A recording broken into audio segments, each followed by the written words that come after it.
want to do topological station to it. Thank you. Yeah, go ahead, Ming. This one? This one? Yeah. Okay. Thank you. You can take it as a mark. Oh. We've done this before. Let me begin by thanking all of you for just coming to RISE, and I'm really happy to see many of you after so many years in person. So I kind of designed my talk to be going after Fan because he was going to talk about some of the theory component, but I will show the experimental component. So what I want to show you today is our group's work on these quasi 1D materials, which are the bismuth halides. And experimentally, we find them to be very interesting platforms for realizing and also controlling novel topological states. So, yeah, so this is really a teamwork between five groups, our group at Rice and also Bob Bertrand's group at Berkeley, Ben Zhang's group at UT Dallas on the theory, and then Bing Lu, whose group does crystal synthesis and characterization, and also Jing Lao, who does the transport on these materials. And what I'm going to show you today is mainly carried out by my two wonderful postdocs, Jisop, who is joined between our group and Bob's group at Berkeley, and also Jianwei Huang here at Rice. And they're both here. And I think Jisop has a poster on this topic as well.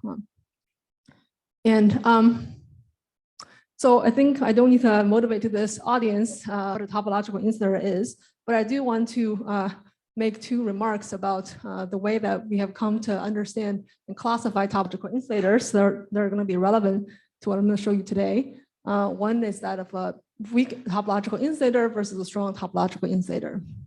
So if we trace back to the definition, original definition of a 2D TI, which is a quantum spin Hall insulator, so when we try to extend this to three dimensions, we know that the one Z2 topological invariant here becomes 4, and here we can make a distinction between that of a weak TI versus a strong TI, in the sense that if we imagine stacking these quantum spin Hall insulators to stacks, and there's weak interactions between interlayers, and then we can then make this distinction that for a weak TI, we can have topological non-trivial states on some selected surfaces, while other surfaces remain topologically dark. Or we can have what's called a strong TI, where all the surfaces possess an odd number of Dirac surface states. And the other relatively related concept is that a higher order topological insulator, which Jen has already talked about. The first type of topological insulators, as we know them, are the first order, where the d-dimension bulk states are gapped, and then we can find gapless surface states, boundary states, they're 1 dimension lower.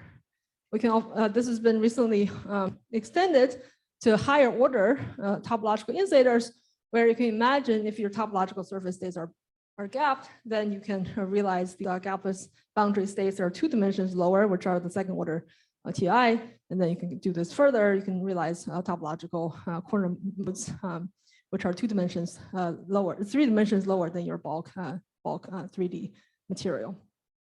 So as you can see, both of these types of weak TI and also higher order TI are apparently much more difficult to realize experimentally, because in order to show if a material is a weak TI versus strong TI, we really have to probe multiple surfaces of a material to see where the Dirac surfaces are. And for most materials that can be measured by photo emission or STM, there's only one preferred cleaving plane. They're experimentally accessible, making it much more difficult to realize them than than strong TI. So this brings us to this quasi 1D material, which is the bismuth halide materials. And I'm going to motivate and demonstrate to you via 3 examples that these are really a versatile, very versatile platform for realizing these novel topological states and for tuning them as well. So I was supposed to follow Fan's talk, but simply motivate. So these are weakly coupled chains, and each chain is composed of bismuth and iodine, and they are weakly coupled in both directions, and therefore making it possible to cleave on both surfaces. And among the bismuth iodine and bismuth bromide series, we can actually realize many different types of stacking orders, and these stacking orders can range from the simplest type, which only consists of one layer of chains. These are the A stacking. This is the simplest type. You can also have some sort of dimerization where the unit cell now expands to two layers. And then you can have different way stacking where there's a slight distortion. So you have just simple doubling of the unit cell versus a AB stacking where the next every other layer is flipped. And as Fan has shown theoretically, and among this material platform, you can realize different types of topological states. So if you do the DFT calculation, by incorporating spin over coupling, you can have situations where you have only one band inversion. This realizes a strong TI, or you can have two band inversions, and this will gap out one of the surfaces and therefore have a weak TI. Or you can have this kind of dimerization effect, and there you have some sort of band doubling effect, and then you can realize higher TIs. So besides being theoretically very versatile, this is also a very accessible platform for experimentalists. And the reason is because these are work done by our collaborator Bing at UT Dallas, is that these can be grown to a relatively large size. You can see both the 001 surface and also the 100 surface are sizable on the order of 100 microns or more. And therefore they are extremely cleavable and exfoliable and also strainable. And because of this, we can actually determine their topological states. So the outline of my talk, I'm going to talk about the series via 3 different examples. And this is, I'm going to go through them one to one.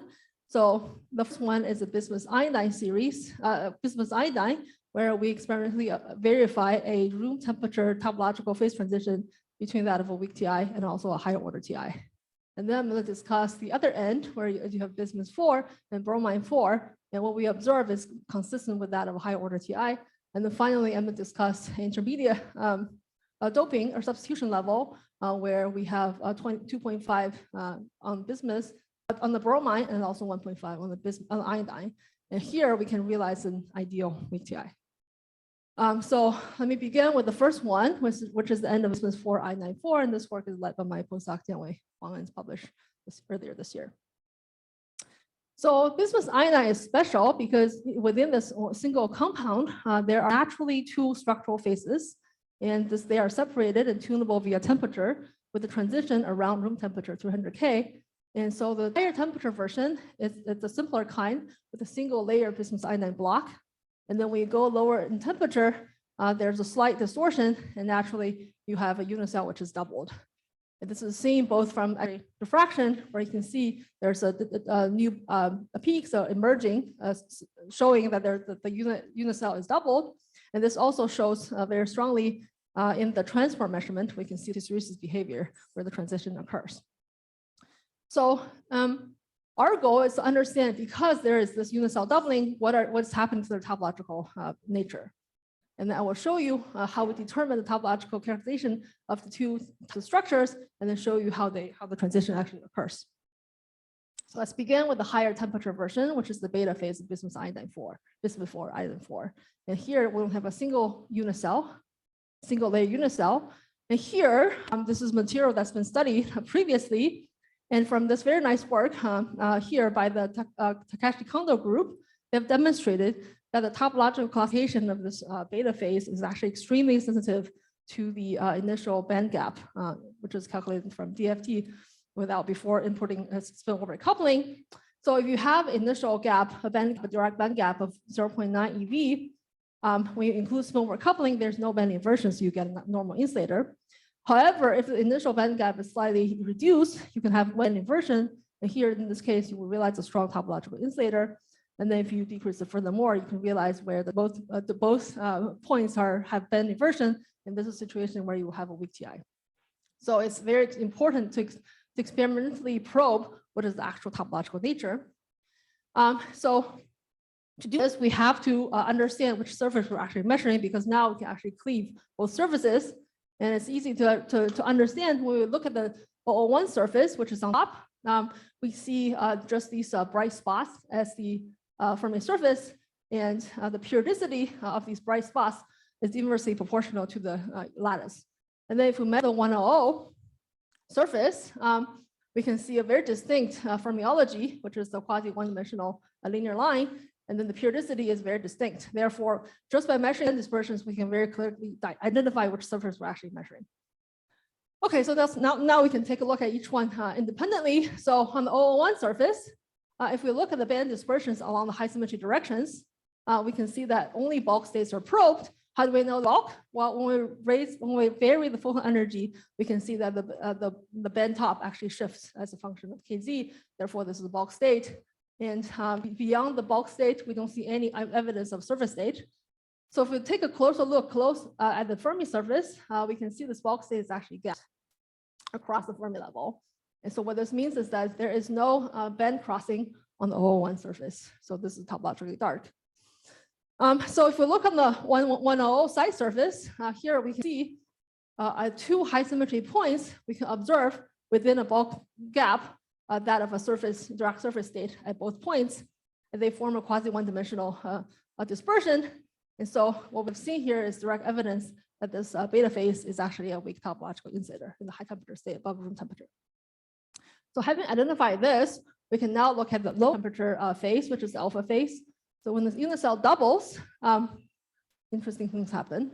So previously, this was a work also from Kashi Kondo group, and they have shown is that from first principle calculations, they actually predict the normal insulator for this alpha phase. And what Fan and his group have demonstrated that actually consider the right symmetries, the dimerization of these states, this is actually a higher order topological insulator. So which one of these is correct? Well, the Kondo group also demonstrated from their measurements, which is from cleaving with the shirt of 001 and 100 surface, they don't see any states near the Fermi level. So this seems to be consistent with a normal insulator. However, when we measure this alpha phase, so starting from the beta phase at high temperature, these are the cuts along the side surface 100. When we lower the temperature across the phase transition, we can see not much change actually. But if we take a closer look, we want to identify whether these surface states are gap or not, because that will be the key evidence in identifying whether the material is a higher order TI or not. So to do this, we look through our high resolution RPES measurements close to the crossing point. What we can see is that here is the bulk band. And in the bulk band, these are the surface states. And the surface states, as we see from these EDCs, shows a definite gap, which means the surface state is actually gapped. And this is consistent with what's expected for high order TI. And this is a comparison between our measured 001 surface and also 100 surface states compared with first principle calculations here. So of course, with RPES, well, we are not sensitive to the edge states because the signal to noise is dominated by the surface state with the edge state. So evidence of edge state is essential to validate high order TI, for example, from spatial probes like STM. So here I've shown you actually both the beta phase and the alpha phase are topologically non-trivial states. And the question is, how does the transition actually occur? We know from transport that there's a very strong first order phase transition. So what do we see from full emission? So to understand this, we go back to the mechanism of the structural transition. So from the beta phase down to the alpha phase, there's a unit cell doubling. And associated with that, we will see a band folding from the beta phase, higher temperature beta phase to lower temperature alpha phase. And this is actually indeed exactly what we see. So when we measure the exact same cuts going across the transition, you can see these bands becomes pairs of bands, which are shown by these pairs of arrows everywhere. So this is very consistent with the structural transition that is seen by X-ray diffraction. So how do we actually track this as a function of temperature? We're at very high temperature, which makes the small splitting very hard to resolve. However, what we can see is that when the bands split into two, there is a broadening occurring on both sides. So if we track the momentum distribution curves as a function of temperature, very fine steps, we'll see that at below a certain temperature, the full width half max actually expands, signaling the splitting of the bands. So when we raise temperature, this occurs at a temperature which is slightly higher, and then when we reduce temperature, we see this hysteresis effect. And this is actually exactly consistent with what is seen from transport measurement. And so we can fit this by the full width half max. You can see this jump in the full width half max going up and cooling down. And this signals the splitting of the bands due to the unit cell doubling. So here we can see that we have a dimerization of the structure, which gaps out the topological surface states, changing the material from TI to a higher order TI. So here's a brief summary for the bismuth iodide end of this phase of these materials. So as we go to the higher temperature regime, we see that the system is in a weak TI phase. And when we lower the temperature, we actually realize a higher order topological insulator. And this transition occurs near room temperature, which makes it perhaps more useful for applications. So that's the first part, which is bismuth iodide. I want to show you also briefly what we see in the sister compound of bismuth 4, bromine 4. So here, this is material which was produced a while ago. So previously, this was a work, also our further work done in the bismuth bromine series. And what was claimed is that when they cleave, the sample actually exposes a lot of step edges, therefore perhaps giving rise to a possibility to observe hinge modes. And they suggested that using this laser RPS measurements, they see these Dirac-like features they suggest is in the hinge mode of these higher order TIs. So now, since we have large crystals, we can actually examine the 1O surface without any domains. And when we do this, we see very nice dispersions. And this is the site surface we see where a Dirac surface state actually is clearly resolved. And this actually looks very similar to what we have observed in the bismuth iodine series. And so therefore, we conclude this is really a side surface that is not the hinge mode, because the RPS emission technique, at least in the way that we have cleaved the samples, does not give rise to a lot of signal from the hinge modes.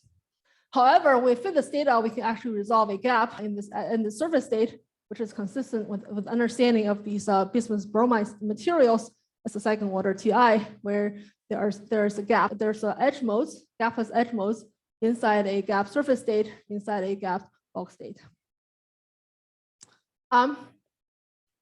Finally, I want to show you, I think, a very interesting material where in the middle, we can actually realize that ideal weak TI, and this is also led by GSOAP. So to motivate this, there has been so far very few experimental confirmation of weak TI. Again, I think due to the lack of materials that allows us to probe different multiple surfaces. And for the two that are shown here, zirconium Te5 and also rhodium bismuth 2, there are surface states, but as you can see, they are buried deep inside the bulk states, makes it very difficult to be accessible for transfer measurements to see these states. Another problem is that, as I have shown earlier, in the beta phase of bismuth iodide, we have identified it as a weak TI. However, this only occurs in the temperature regime above room temperature, also makes them a little bit difficult to access. So we were asking the question, can we actually find and realize a weak TI where we can have unhindered access to the surface states while this is stable over all temperatures? So to think about this, we look at through this material system. We know that on the bismuth iodide side, the weak TI is realized at a high temperature state. We also know on the bismuth bromine side, there's no longer a weak TI phase.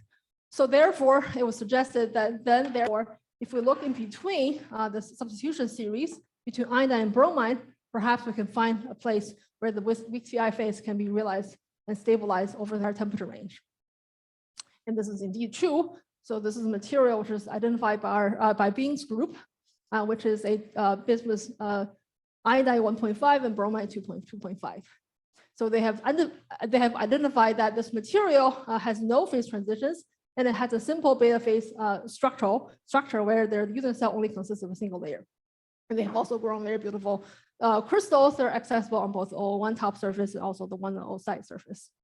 And Fan's group has also calculated from first principle that indeed there exists two band inversions at both the L points and also the N points. So when we project to the 001 surface and also the 100 surface, we will only see topological surface states around the side surface, and therefore making this a weak TI. To verify this, we then measured independently the 001 top surface and also the 100 side surface. And you can see the Fermi surface topology is very similar to the other members of this material family, especially that of the beta phase of bismuth iodide, where there are bright spots there, and also a one-dimensional linear Fermi surface on the side surface. So to take a closer look, if we focus on the 001 surface, again, we only observe bulk states, and we can identify the bulk gap which is larger than 110 kilovolts. And if we look on the 100 surface, we can actually see very clearly two gapless surface states. I will be done in a few slides. So here we can actually identify furthermore that these two surface states occur at different energies. And the significance of this is that here is an example where these two direct surface states live completely within the global Ball gap. So you can actually realize a situation where if you were to dope this material inside the Ball gap, then you will have your transport be completely dominated by these surface states. And so furthermore, what this also implies is that if these two direct cones occur at different binding energies, then you necessarily have a surface state that has this kind of a shape, which has two pairs of protected Hove singularities in the surface state. And furthermore, what this suggests is that if you look across the constant energy contours to the structure, which is the surface state, you can actually realize two Lifshitz transitions by tuning the chemical potential, either by doping or gating. And also, what's interesting is that these two each pair of Van Hove singularities are spin polarized and with the opposite spin. And so therefore, you can imagine there are possibilities of utilizing this where this is completely exposed in the global Ball gap. So to summarize, the Van Hove singularities occur because there are two pairs of protected surface Van Hove singularities which are accessible and exposed inside the global Ball gap. And they are also both very close to the Fermi level. And also they have the opposite spins within each pair. And the chemical potential can be easily tuned in the system because they're close to the Fermi level. And so to summarize, I've shown you three examples in this, this quasi one-dimensional material platform where we have observed a room temperature topological phase transition between weak TI and a strong and higher order TI in bismuth iodine, a higher order TI on the other end, which is bismuth 4.4. And also we've demonstrated this intermediate substitution level as really an ideal and clean weak TI where the protected pairs of surface and Hove singularities are accessible for transport. And finally, I think there are actually a lot more to be explored along this material platform because we can realize more stacking orders that can realize more novel topological states. So thank you very much. Thank you, Ming. Yeah.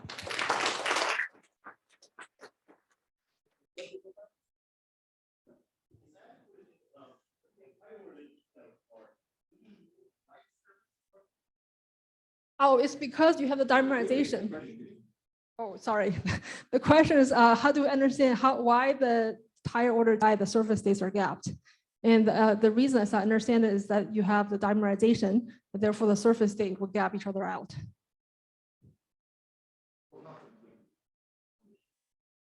That's right. That's right. That's right. Yes. Yes. That we don't. So from a full emission, we cannot use the hinges. But recently, there's been STM work showing there are hinge modes in the bismuth bromide material, which is published in arXiv. Yeah.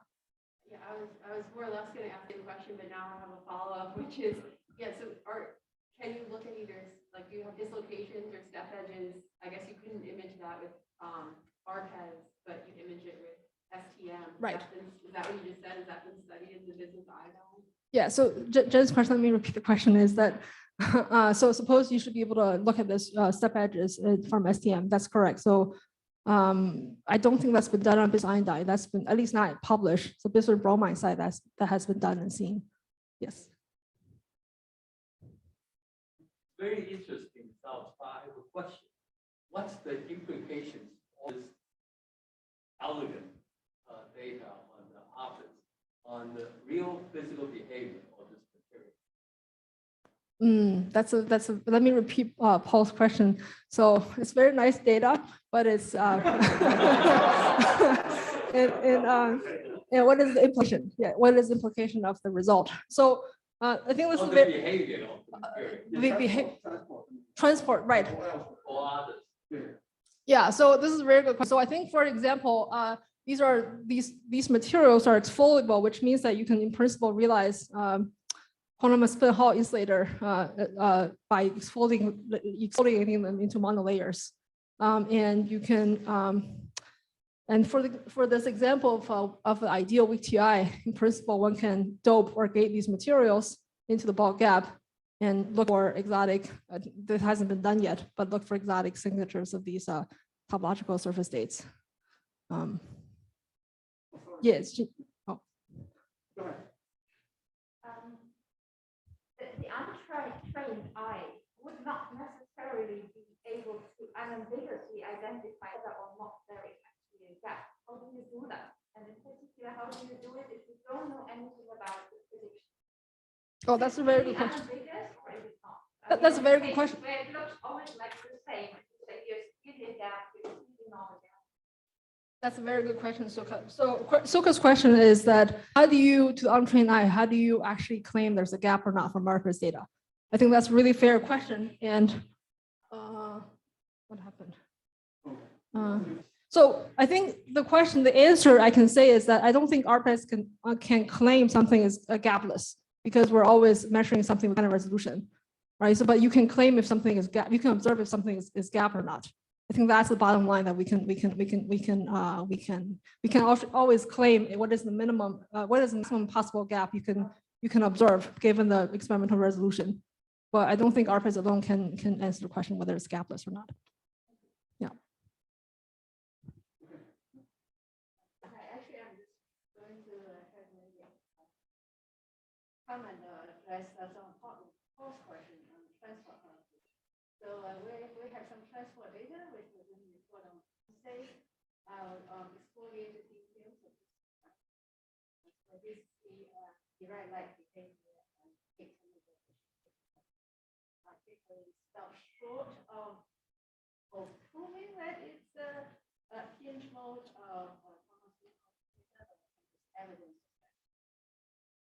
So let me just repeat that. So Jeannie said that she will present in her talk on Wednesday some examples of exfoliated monolayer or thin films of these and show that there are quantum spin Hall insulators with direct. Well, yeah, but gate tunable direct behavior. Yes. Yeah, maybe it's too early to ask, but we will see the leadership condition as what Ming was saying. Yeah, I think imagine that there's leadership condition as you go. Well, let me imagine that as you tune the paradigm state, there might be something similar. I wonder. So let me. I think what Jeannie is going to show is on the Bismuth iodine members. This is the 0.5. I think we're still working on that together. So that hasn't been done. Yeah. Okay, no, that's not being here. Thank you. Hopefully we'll resolve the technical problem. So next talk will be by Professor Down.